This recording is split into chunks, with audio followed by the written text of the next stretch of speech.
It all started during the pandemic. I think, like many of us, we were just stuck at home. I was always into cooking. I just decided, you know what, let me just start showcasing some of the stuff that I cook at home. And then slowly but surely, people started liking it. Originally showcasing a lot of Western food, a lot of the stuff that I see online. Like I eat mainly Pakistani food.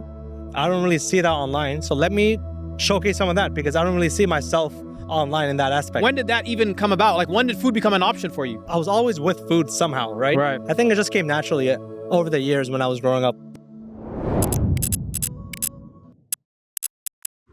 Bismillah ar-Rahman ar-Rahim, walhamdulillahi rabbil alameen, wassalatu wassalamu ala nabina Muhammad wa ala alihi wa ashabihi ajma'een. Assalamu alaikum wa rahmatullahi wa barakatuh.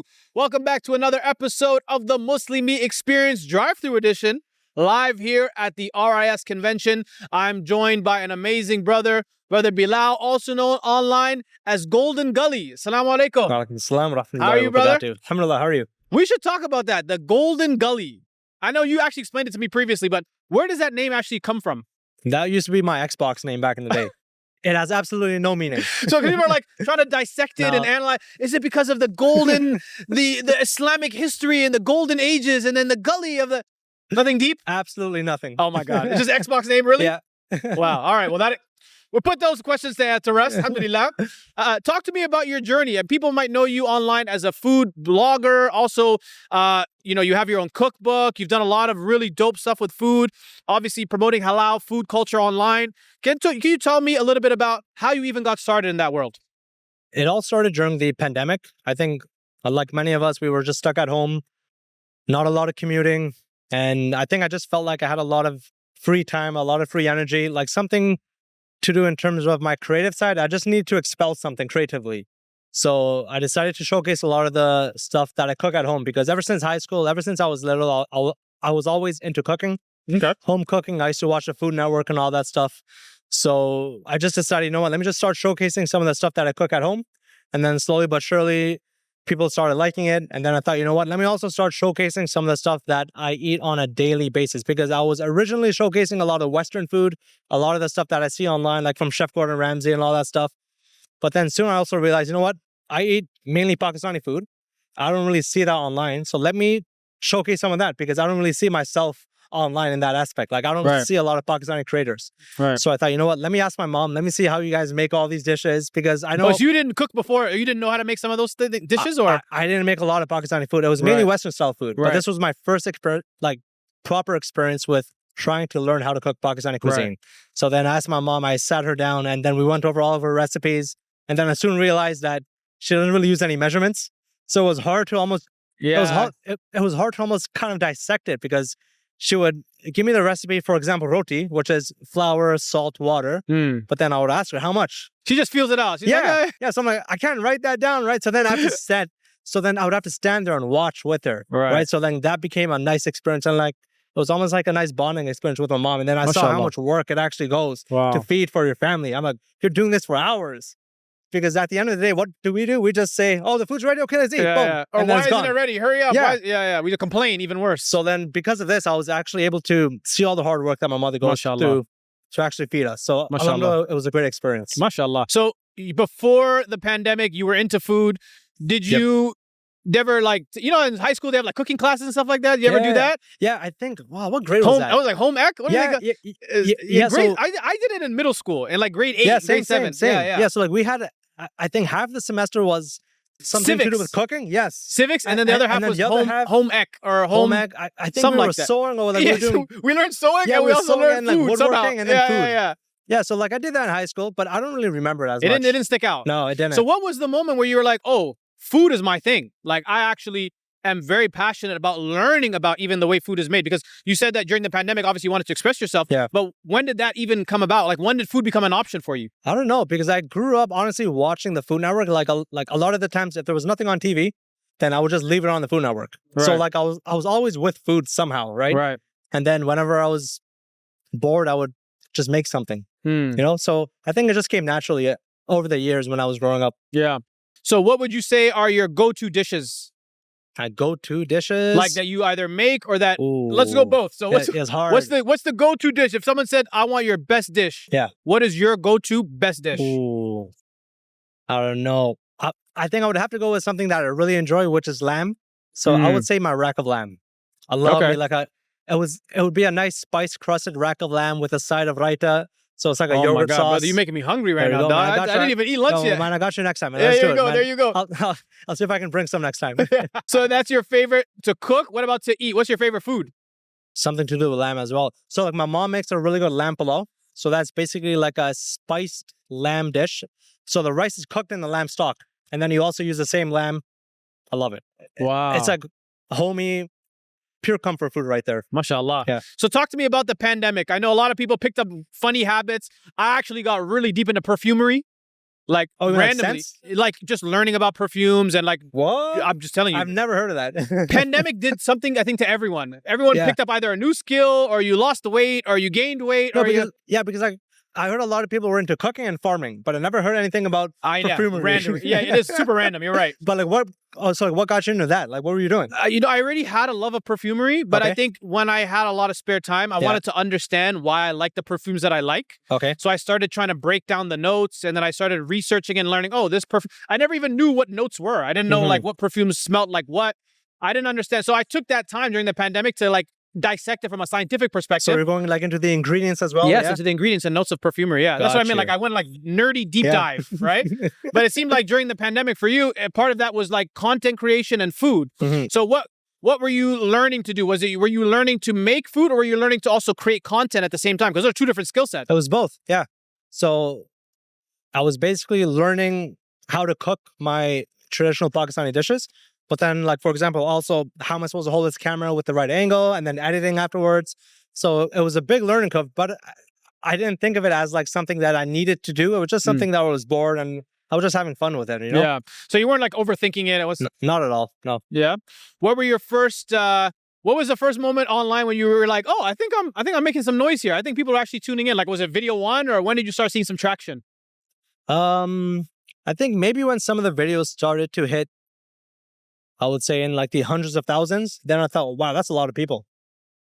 Right. So I think that's when it started to hit where I was like, you know what, let me see what people like, you know, because like if people like, for example, me trying to make like some sort of kulfi or like some sort of dish that is known in Pakistan, because again, I didn't really see a lot of Pakistani content creators. So I think that was a niche that I built. So, Yes. so when I saw a lot of my own people in the comments, I thought, you know what, that's a cool thing to see because I never experienced that. But also Pakistani food in English, Yes. right? Because I'm assuming there probably is Urdu like content creators, yeah. but the fact that you're doing it in English is also very unique. And a lot of the times, even if you do see that content online, it's also made by like our aunts and uncles, and it's much of an older audience, and they speak in Urdu. Yeah. I've never seen anybody young do it. So I Right. thought, you know what? I see my own people in the comments. Yeah. It's gaining a lot of traction. Alhamdulillah. Let me keep doing it, and then let me see what people like. You know. Hmm. So I was always trying to see what the audience enjoyed, and then also what I enjoy. Right. What were some of the challenges you had in the beginning? Was there anything that kind of roadblocks, things that kind of demotivated you a little bit on the way? Not really, because it was just for fun, honestly. So like I never really thought of it as some sort of task. Hmm. It was just something that I was doing because again, everyone was stuck at home. I needed some free time, and I thought, you know what, let me just kill some time. What do you do full time, if you don't mind me asking? Is it food related? Like, was there a job you had and then you kind of do you still have like another job that's outside of food, or do you do? So I'm full-time content creation right now, but prior to content creation, I was doing immigration law. So in the beginning, it was mainly immigration law and like a tiny bit of content creation. Right. And then like as the months and years, it Mm. started to shift, right? So I think when I've seen that I could actually make a living with content creation, that's when I really took it more seriously, and I kind of stopped doing my immigration law. And that's probably why all the immigrants are getting sent away now, because no one's here to defend them. You put down the gavel, brother, for a But spoon. What's no. that about?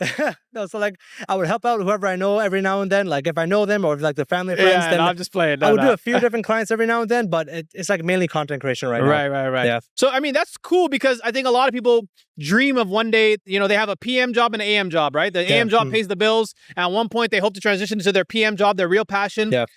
What was that transition like in terms of finally being able to wean yourself off of maybe the thing that made the money for the thing that really, you know, gave you a feeling of satisfaction? I don't think there was really one point. I think it was I think sooner or later there was one point, because I don't really do immigration law right now, but I did it in a way where it's quite gradual and it wasn't much of a shock. So I leaned off slowly but surely. I saw, okay, am I able to provide for myself. Okay, great.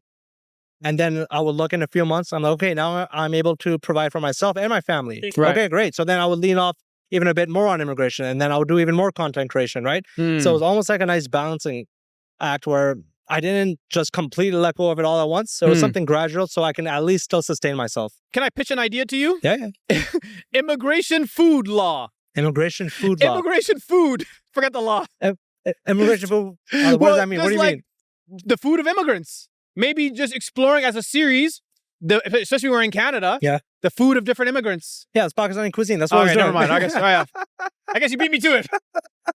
There we go. No, but like I got a lot of those questions too, because a lot of the time people were asking, "Oh, can you do some sort of dish from my country or like from my country?" Because I've seen you do some kind of interesting collabs. You did a jerk chicken, or like beef patties and stuff like. Yeah, so like I do a lot of things with Jamaicans, Mexicans, French, like a lot of different cuisine. Because the good thing about Toronto is we're super diverse. Yeah, and we have people from all over the world, and I'm able to also get ingredients from all over the world. So for me to make a dish that's completely ethnic and just like super unknown to me, it's quite easy in Toronto. Yeah. So it's nice. I think also Toronto, we're quite spoiled in the sense that we have access to so many different types of food. Our taste buds are like spoiled. Yeah. You know, because like I could go tonight, I could get halal Chinese. Yeah. I could get Indian, Pakistani food. I could get like American burgers. I get Ethiopian food. I get so much. Whereas when you go to a lot of communities outside of maybe the GTA, smaller cities, like all they get is shawarma. Yeah. You know? Yeah. But the good thing about here is like we get all those foods, but they're also at a high caliber. They're good. Yes. It's not like decent Chinese food. Right, like, it's quite good. It's good. It's very good. What's your top 3 food cities? You had a chance to travel, visit any place else in North America, US, UK? Definitely. Toronto is definitely up there. Okay. Let's say at least top 3. Top 3. I like Japan as well. That was really nice. Japan? Yeah. Wow. And then one more. One more. I don't know. Maybe someplace in Dubai, because like they're also quite experimentative, quite diverse. They're very experimentative, right? And they have a lot of good talent there, because I think a lot of people want to go there as well. So they have some good talent. Yeah. So for people that also know you for the work you do online, one of the things they might follow along is this whole kulfi thing. Okay, the kulfi craze, we could call it. Okay, because mashallah, we did a collab. The video did great numbers. People were joking around, and but then I kept seeing people like, "Are you gonna do another kulfi video? Are you gonna do another kulfi video?" They keep asking about this kulfi thing. I'm like, what's the big deal about this? Where did this kulfi thing come from? Kulfi. So for those who don't know, kulfi is basically like ice cream, and it's very popular. It's like a South Asian ice cream. That's probably the best way I can describe it. Yeah. Okay. So because when I was doing my videos in the beginning, every Saturday, what I would do even before I did my videos, every Saturday is my cheat day. So that's basically when I pig out. I would eat whatever I want, all the junk food, and that includes sweets. So I thought, you know what? Let me incorporate that into my videos as well. So every Saturday, I would post something sweet.